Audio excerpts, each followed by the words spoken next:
This next story comes from the Two Hot Takes subreddit. My 20 female boyfriend's 19 male sister, 25 female, is obsessed with him. My boyfriend and I have been dating for a little over 3 years now. He has one sister that is 25. This sister, I feel, is a little obsessed with my boyfriend, her brother. I was blinded by it at the first of our relationship, and just gradually over the last year, it's really been showing more and more. She will do things such as call him over and over, 5 to 6 times in a row, along with like 5 to 6 texts if he doesn't answer his phone.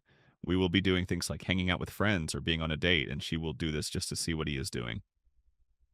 Anytime we do go somewhere, she has to know where he is going, what he is doing, who he will be with, what time he will be home, etc. A couple weeks ago, she came into his room while we were laying in bed watching a show and referred to him as my love, but just to tell him his phone was going to die. My love, your phone is going to die. And then, on another occasion, she came into his room and, pet his chest. His shirt was off, as she was sitting down. Super unnecessary. She had his location and she would watch it like a hawk, 24/7. She would sometimes just show up to where we would be without saying anything before coming. I have a sister that we occasionally hang out with, and while hanging out with her, my boyfriend will get texts from either his sister or her boyfriend saying, "Thanks for cheating on us," or "Thanks for the invite." Just really immature stuff like that. Last Thursday, we were driving home from the store, and she and her boyfriend conveniently showed up on the same road at the same time. And when we ignored them driving next to us, it made her mad. So they sped past us, and she flipped us off out the window. My boyfriend started a new job back in April, which made him extremely exhausted and tired, so he didn't really talk to her or anyone else, which made her freak out thinking he was so mad at her, and went and complained to their mom about it, which then resulted in the mom asking me about it like I had something to do with it. I didn't. I've expressed my concerns to my boyfriend, and he has seen the problem, but has a rough time saying anything to her because then she will get over dramatic and again freak out. He just recently stopped sharing his location with her, and she is pissed about it and keeps requesting his location. On the 4th of July, my boyfriend had gotten really drunk, so I drove him home. And the second we walked into the house, she was quick to run out of the bathroom and take over taking care of him, even though I had it and am perfectly capable of taking care of him.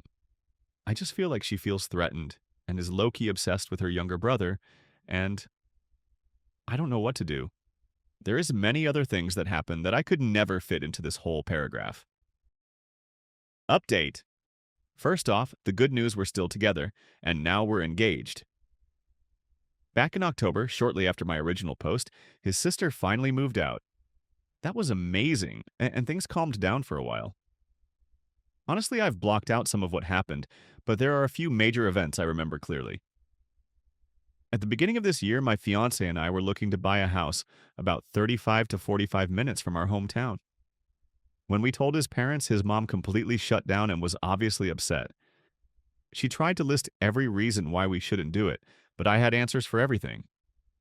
Still, she acted like a child for days barely talking, and when she did, it was to criticize the idea.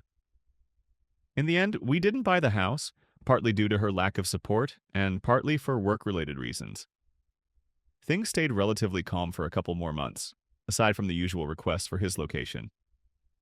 My fiance and I have had many long, serious talks about his family, and we've chosen each other every time. He sees the issues now and has cut his sister off. Since we still live with his parents until our wedding next year, he'll say hello if she's around, but that's it. The final straw happened in April. Around 1 a.m. on a Friday night, I started getting multiple no-caller ID calls. I didn't answer at first, but then my fiancé started getting them too, so we picked up. On the line were a couple of girls claiming they had been with my fiancé the night before and the week before, sleeping with him. They were trying to convince me he was cheating. I knew immediately it was a lie.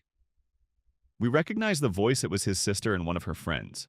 They called 15 to 20 times, kept changing their story, and couldn't keep the details straight. We finally confronted them by name and told them to stop.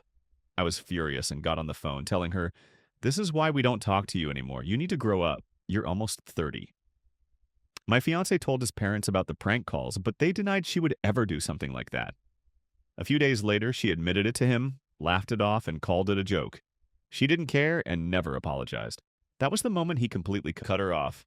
His mom didn't help matters. She ended up yelling at my fiance, saying I was the new variable ruining the family. Then, at the end of April, it was his sister's birthday. We had already decided not to attend the family dinner because it was also my mom's birthday, and we were going to her celebration instead. During my mom's dinner, his mom sent him multiple texts saying she was disappointed and that he broke her heart by not choosing her. When he didn't respond, his dad texted, "When you come home, don't bring your woman with you." My fiance went home to talk to them while I stayed at my parents' house. In the front yard, his dad lectured him about how blood is thicker than water and no one should come before your blood family. My fiance asked if his mom came first in his dad's life, and his dad said no, which honestly blew my mind. Fast forward to June, his mom insisted we have a face-to-face family meeting. It was awful. I confronted his sister directly, but she had nothing to say, so most of the conversation ended up being between me and her fiance. My fiance did defend me, so I wasn't entirely on my own. Since that day, there's been no further drama. His sister remains cut off from our lives. We're happy, we're planning to move out as soon as possible, and we're looking forward to our wedding. If you had a good time, be sure to hit the like button and subscribe for more content just like this. It really helps the channel out, and we'd love to have you as part of the community. See you in the next one.